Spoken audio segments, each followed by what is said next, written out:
பெண்களுக்கு பாதுகாப்பு வேண்டும், பாலியல் குற்றங்கள் தடுக்கப்பட வேண்டும், போதைப் பொருள் நடமாடுவதை தடுக்கப்பட வேண்டும்.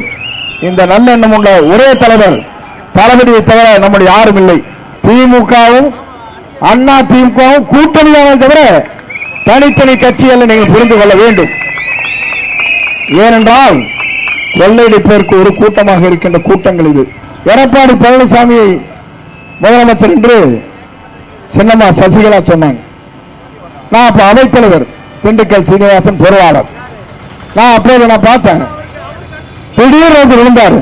யாரப்பா கீழே வந்திருக்கான்னு பார்த்தா மலைப்பா மாட்டு நீந்திட்டு இருந்து ஒரு காலை பிடிச்சார். தெளிவா உடம்பு பார்த்தா நான் சேருக்கெல்லாம் தள்ளிட்டு போய் போற நின்ட்டேன். அவ்வளவு பட வேண்டிய ஊதி முடிச்சிட வேண்டியதான்.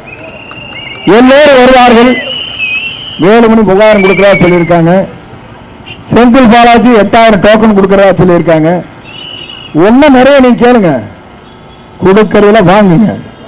வீட்டில் வந்து எல்லாம் வாங்கி முடிச்சிருக்க பிறகு வெளியே வர விதிலீடு முடிச்சிருங்க, வேலை முடிஞ்சது. அருமை சகோதரர்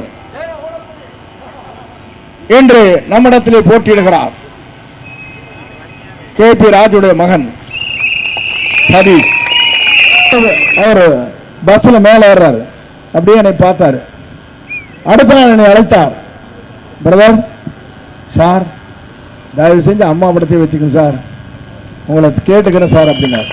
எந்த தலைவன் சொல்லுவான்? எவ்வளவு உயர்ந்த மனிதன், எவ்வளவு பண்பாடுள்ள மனிதன். நீண்ட நாள் அந்த அம்மா படத்தை வச்சிருக்க எடுக்கலாமா அப்படின்னு நினைக்கிறார்.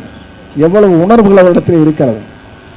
ஏமாந்து என் படத்தை வைக்க சொல்றான், இவன் படத்தை மட்டும் அண்ணன் படத்தை வைக்க சொல்றான், அதுக்கு பிறகு பையன் படத்தை வைக்க சொல்றான். 3 படத்தை வச்சுட்டு வரான் ஐயா.